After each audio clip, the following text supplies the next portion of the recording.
Red tide has hit the Florida coastline once again due to a variety of reasons that will not go away anytime soon unless Florida's water quality problem is solved. And it's affecting the local people and the economy, and will continue to do so if this is not addressed.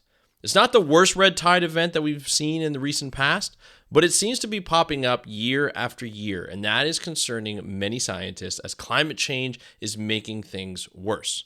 We are starting to see the long-term effects of red tide, increased nutrients, and warmer waters. So we're going to talk about this during this episode. So let's start the show.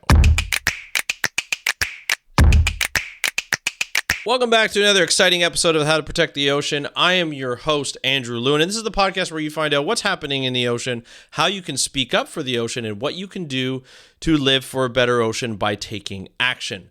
Today's episode, we're going to go to Florida, where we are seeing another red tide, or we have seen another red tide. I do not have an update if the red tide is still around or if the effects are still around. However, we might be seeing that for the next couple of weeks. I'm looking at an article in Smithsonian Magazine. This was dated March 9th when they're talking about the red tide. And so, we're going to take it as it's not as bad as it is, because I haven't seen an article come out since, but it's something that we definitely have to address, because in the past, we've seen red tide hit the Florida shores, especially from the Gulf of Mexico side, in the springtime or early spring, late winter, early spring, year over year, and that's concerning. This event this year probably wasn't as bad as it has been in the last few years, and there definitely have been some peaks and troughs, but it's something we're seeing more and more. 10 years ago, we used to see them in little patches here and there, and they were concerning because they would cause a lot of death for fish, marine mammals, sea turtles, seabirds, and so forth. And then obviously, when you have death around and things wash up on beaches, you're going to get people who are going to complain about the smell, who are going to have adverse reactions if they have breathing problems or conditions such as asthma, things like that. And so you're going to see that concern. The bigger the bloom, the bigger the red tide bloom, the bigger the consequences, right? And so what we're going to talk about today, we're going to briefly describe what red tide is, and then we're going to kind of move on into sort of what we're looking at in terms of, the consequences and looking in the future and how to stop this red tide from going forth. So I just wanted to let you know I'm looking again at the Smithsonian Magazine article, which I'll link to in the show notes, so you can just look at that for some resources if you're looking for some resources on this and finding out what's going on. So here's the definition. I've covered it before in the past, but I wanted to cover it again in case you haven't listened to those episodes. But today we're talking about red tide, which is essentially a brownish reddish hue of the water that occurs when toxic algae proliferate. And the toxic algae is known as Carinia brevis, and it's a species of phytoplankton, and it blooms every once in a while, and one species in itself won't harm you, but many species, the toxicity of many species together can really provide some damage to people as well as ocean species that I mentioned earlier. So when they come in high concentrations, that's when we have problems. And we've been seeing those high concentrations over and over and over again, and that is the concern. Now, this C. brevis, like I said, on its own or in small groups, is not a huge particular problem. But when the conditions are right, when it has enough nutrients and it has enough, the temperature's warm and the winds are kind of going in the right place where it concentrates all these species into one area, that's when you have a significant bloom. And this year, as well as the years past, they tend to happen along the Gulf of Mexico coast of Florida. So anywhere from like St. Petersburg all the way down south to, close to the other side of Miami. So Naples and even closer further down. So I don't know Florida that well, but we do see some various concentrations of red tide all the way down. So where are we looking at from a perspective of why do these keep happening year over year? So we have a number of factors. We have water quality is a huge issue. Now, a while ago, there is this lake called Lake Okeechobee. I always mispronounce it, but it's Okeechobee. This lake has sort of an interesting sort of history in that anywhere around the lake there are a number of industry, especially big sugar, because that's huge in Florida, that dispose of their wastewater into the lake. Now, it used to be that they had to have certain regulations at the end of the pipe, which means at the end of the pipe of that, say, that warehouse or that factory, it had to be like a certain ammonia concentration, a certain nitrate concentration, and a certain nitrate concentrations. They always had, and phosphate concentrations. So they had to have a particular number to get to. So the engineers, water quality engineers would go in, and wastewater engineers would go in, and they would run models, and they would say, this is what your concentration has to be at the end. So this is what you need to do to lower that. And this is the type of system you need to have. But a while ago, when Governor Scott was still governor, he basically said, hey, you know what? We trust businesses, and we don't want you to go through too many problems. So what we're going to do is we're going to just use your best management skills properly. So we're going to take away those regulations, take away those numbers, and we're going to just leave it up to you to do the best you can in lowering those. So, okay, now you're looking at lowering them, but they didn't. And so what's happened is the concentrations have gone up, and that causes nutrient concentrations in the lake to go up. Now, the lake is dammed, and so when it gets into the spring and it gets towards late winter, when rain happens quite a bit, a lot of the times the government has to kind of let out the dams, let out some water. So they open the dams and they let the water out. Now, here's where it gets a little complicated. Before, the water would just go into the Everglades, right? Beautiful wetland. That the nutrients would kind of support that wetland and allow it to proliferate. However, Big Sugar wanted to develop on that land, some big sugar companies, and so they did. They took away a lot of the Everglades, and they made the rivers around it, one that goes to the Atlantic and one that goes to the Gulf. They made those the areas, those are the rivers where the nutrients would go out of instead of just being dispersed along the Everglades. That concentrated the nutrients into two sources, one into the Atlantic, one into the Gulf of Mexico, which you would think, like the sort of the saying, especially what used to be the saying, is the solution to pollution is dilution. But that's not always the case in this situation. What's happening is you're concentrating all this nutrients, increase in temperature allows those nutrients to even proliferate. As they get closer to the water and they start to get into some salt water, they start to get into the phytoplankton. They feed the phytoplankton. Those phytoplankton, with the increased temperature as well as the nutrients, just bloom, and you get these massive, massive blooms that go along the coastline of Florida on both sides. Now, it all depends on how the mixing is going and how everything is going, but lately, over the last number of years, especially since this has happened, the blooms have gotten worse, not only in red tide, but just algal blooms in general. You've seen these massively thick mats that are just basically suffocating everything that lives under it, including seagrasses, and we'll talk about that in later on in the episode. And you're seeing these mats, and the stink is bad because when that decomposes, it's really bad. It kind of slows down everything in terms of currents and stuff like that along the shorelines, and it's not nice to look at for tourists, especially. It's not like and it kind of gunks up everything along in marinas and things like that. So it's harder for boat charters to get out to do some fishing, which is big for tourism and so forth. And so there's been a lot of complaints over the years that not only does it smell bad, but also it's really difficult to get people out there and really difficult to get out there in general.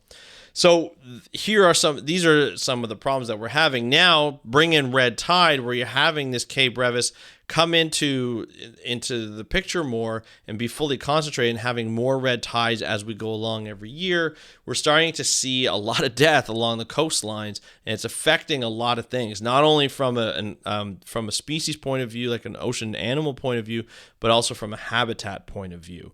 And so when animals wash up dead, that's one thing that happens every once in a while, and you do get red tides every once in a while, but when it happens year after year, you're starting to get a depletion in the population number of some of these species, and it could affect like a lot of juvenile fish that stay along the coastline that are going to be very susceptible to these types of water quality issues that we're having. And so, it's obviously going to have an effect on tourism as well. The smell of dead animals along a beach is not particularly pleasurable. It's really disgusting, and nobody wants to go on the beach if that happens. There are, in this article, a case that they talked to somebody who had asthma and said, hey, my asthma does act up when I come out here, but it's the beach and I'm willing to sacrifice that. That's fine. I'm sure other people are not willing to sacrifice, their asthma or their day because of having asthma attacks or having trouble breathing just to go along the beach. I could be wrong, but it's obviously not optimal, right? When you talk about that kind of stuff. So obviously it can affect a lot of things. And, as I mentioned before, it's, the algal blooms itself are killing seagrasses. The toxicity in the water are killing seagrasses, which is a habitat-forming habitat. It allows a lot of, fish, a lot of invertebrates to proliferate within seagrasses. It allows, juvenile fish to grow into larger fish so they can go out into the ocean and have a fulfilling life and go through their life cycle.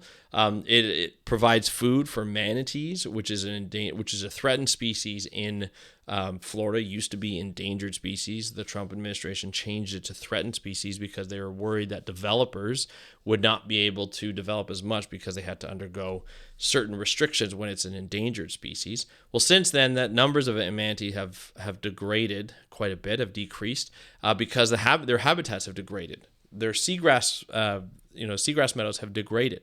They haven't been as plentiful, and there's not as much food, so they're essentially starving to death in many of the cases. Red tide is also killing some off.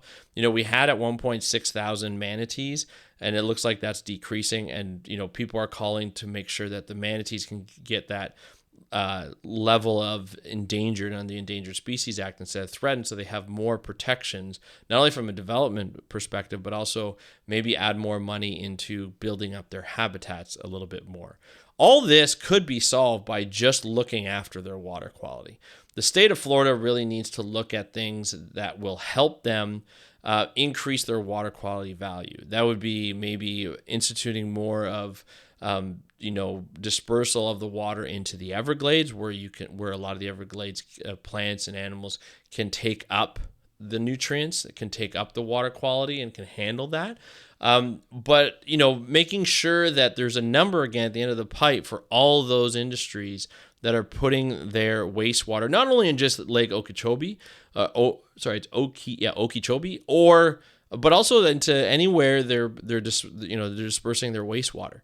It's imperative that you have a specific number. I've worked in this as an environmental consultant in this area before. We're watching engineers do all this modeling, and it's something that's important that we need to get back into play here in Florida. And because the thing is businesses are only going to do what they're supposed to do, what they're regulated to do.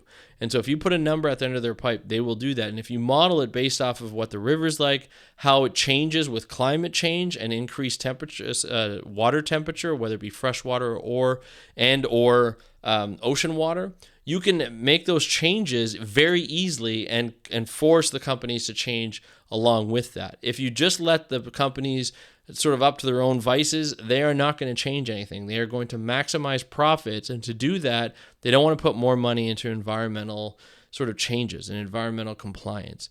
That is a huge no-no for them. They do not like that. A lot of companies don't like that. So, that's why there's regulators. That's why there's people to look out for the citizens instead of the big businesses only in Florida. So that's just my opinion of what they could do. To do that, here's the call to action, is to support and vote for representatives in Florida, the state of Florida, as well as those representatives who represent Florida on the federal level, even in the county level, that will look after water quality issues. It's kind of interesting because when Governor DeSantis was first voted in as governor a number of years ago, I was actually surprised at how much he was looking at water quality and looking at adding more water quality monitoring stations in and around Florida, in and around the state of Florida. Since then, I haven't heard anything more other than there's more red tide, there's more algal blooms every year, and we're starting to see it more consistently. That's obviously can't happen. Water quality is the thing that we can change. Water quality is the thing that we should change,